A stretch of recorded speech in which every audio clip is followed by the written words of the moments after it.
The drizzle clung to John's leather jacket, mirroring the sweat slicking his palms. He stood across the street from the ITV studios, the air thick with exhaust fumes and the scent of cheap coffee from the nearby Greggs. But John wasn't interested in pastries. He was here for Amanda. His obsession was a gnawing beast, a forbidden hunger that clawed at him day and night. He knew it was wrong, twisted even. Amanda Holden, a goddess of the screen, and him, John, a nobody from Croydon with a penchant for greasy kebabs and a room smelling faintly of unwashed laundry.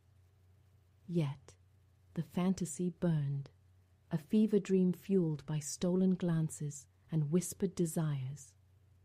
He'd been staking out the studios for weeks, learning her routine, the glint of her blonde hair as she emerged from her chauffeured car, the curve of her lips as she flashed a practiced smile for the waiting paparazzi.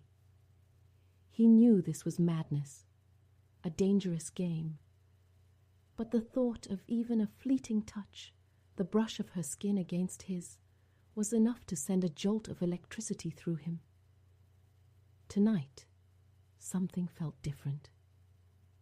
The usual gaggle of fans was absent. Only a lone security guard stood by the stage door, his face buried in a newspaper, John's heart hammered against his ribs. This was it. He crossed the street, his boots echoing on the wet pavement.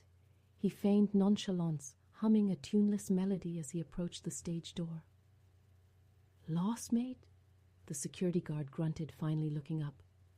"Just admiring the building," John mumbled, his voice cracking.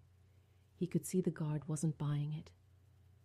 Suddenly the stage door swung open, revealing a figure bathed in the warm glow of the studio lights. It was her, Amanda.